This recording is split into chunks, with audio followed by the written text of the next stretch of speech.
Hello, guys. I am Shane Davis, 20-year comic book veteran. I'm here with Yanzi Lin, and today is the day we are talking about, is the American comic book industry at the edge of a cliff? Are we over the cliff? Are we hanging on by a twig, a branch?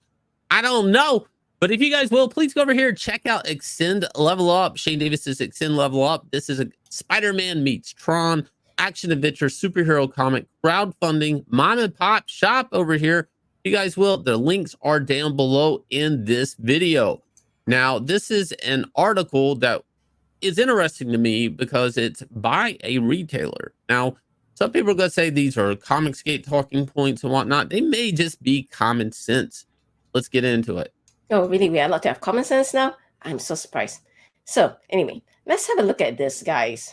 Let's have a look at the writer's name. The writer here is Phil Boyle. He is a comic book retailer. He owns the shop called Coliseum of Comics.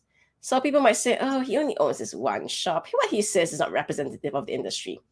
Well, Coliseum of Comics owns more than 10 outlets, which implies that not only does this person have enough business sense to be able to run multiple comic shops, he's definitely been in this for a very long time. So, what does Phil Boyd have to say about the comic book industry? He begins, where did it go off the rails? Comics, first and foremost, have always been entertainment. Along the way, the immediate sales and falls bolstering of numbers through varying covers, convoluted events, and incessant reboots left the considerations of the fans behind. Character swapping, gender bending, and changing sexual orientation of beloved characters fell flat with the Wednesday warriors who supported the industry for decades. The crowd of new readers the changes were meant to attract didn't translate to a one-for-one swap, leaving a declining customer fan base. So there's this saying in business industry, and that is, it is easier to keep a customer than to find a new one.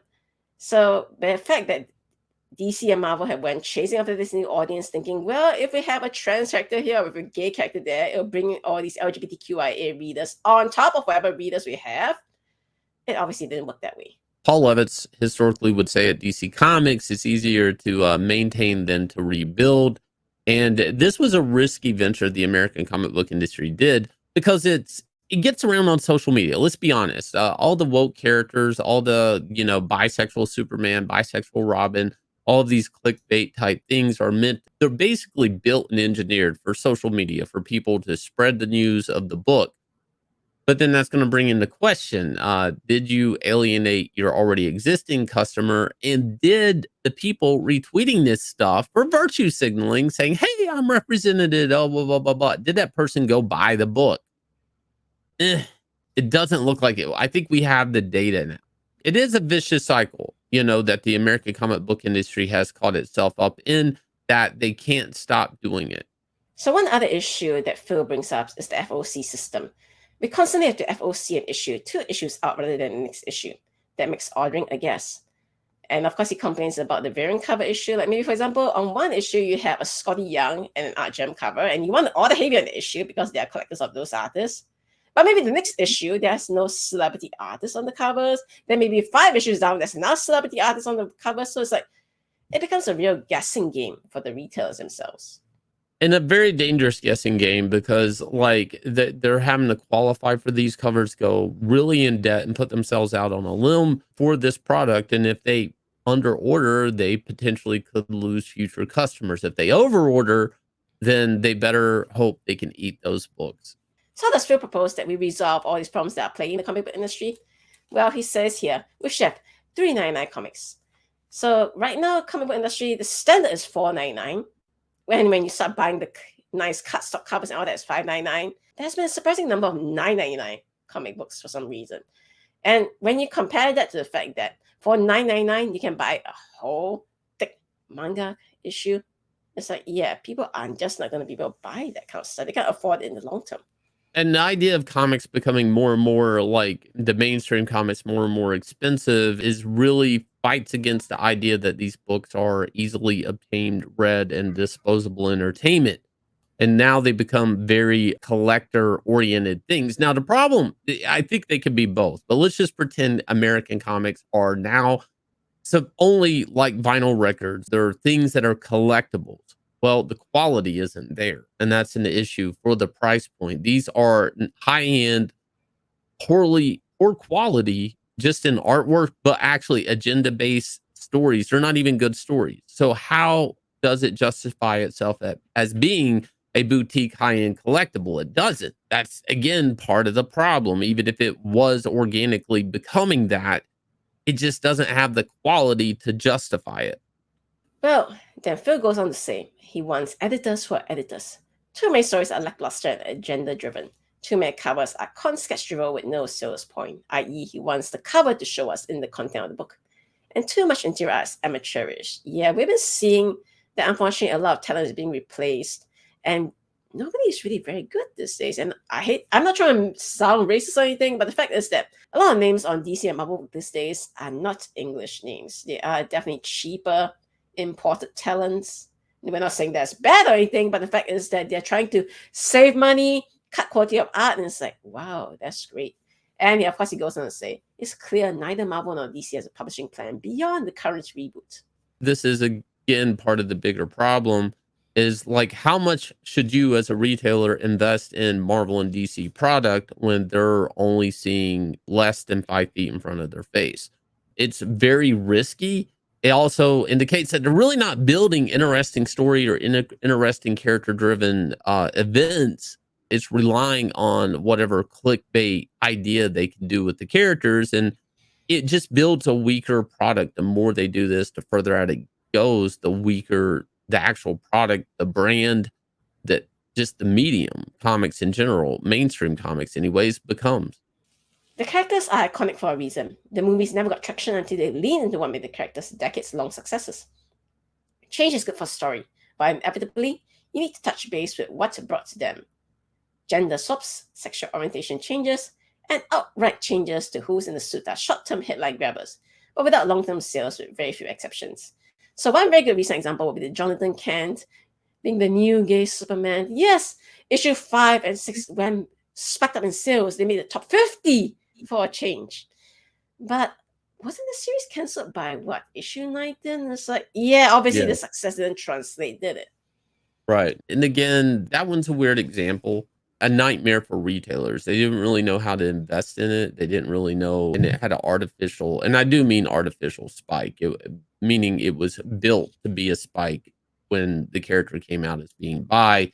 That was when the news was talking about it. So now a retailer can see the interest in the sales like 1 through 4, an artificial spike. And then as they progress in the series and people are still talking about it, does it actually translate into money? Can the company just keep injecting energy into this artificial spike rather than build a well-developed character with a believable antagonist and all of these things, the hero's journey, all that thrown out the door?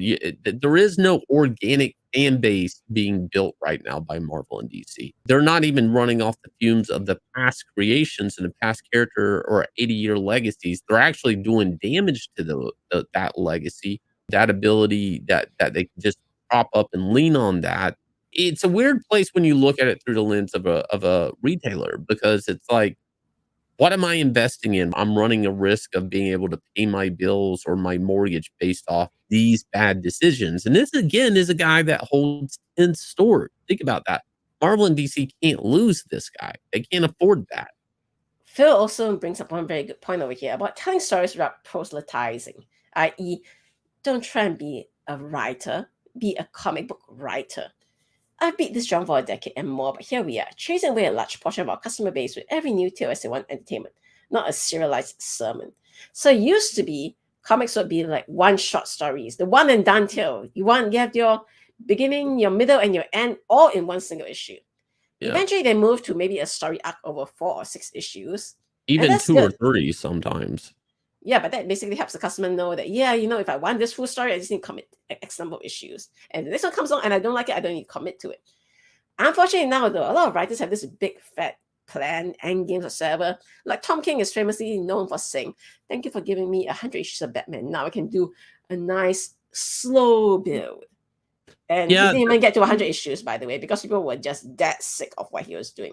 So I think the problem is that when you went with the whole, we cannot afford to nurture artists anymore. They're just going to make a new comedy like Image or whatever.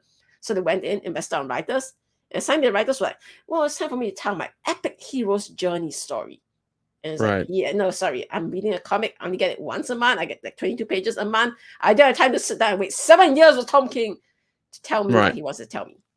Comics is a very unique medium, and comics, working around publishers and stuff at DC Comics for 20 some years, there was this idea with the trade market to try to reach and grab pro books level writers to try to build graphic novels. The problem with that is I've done a lot of OGNs, Earth One, Superman, and stuff like that. The problem with that is there is a magic and charm to the American comic being like a fun action adventure, not too serious. That type of thing is what the American comic book industry was built off of. And now we're in this rut where everybody's trying to imitate Alan Moore or Frank Miller and make every book the next Watchmen or Dark Knight Returns. And these books, these characters, they take themselves too serious, which also leans into identity politics because it's a serious cultural thing right now. And it's really damaging just to the concept of buying a 22-page book and having a fun, entertaining read with cool visuals. See how these things are polar opposites.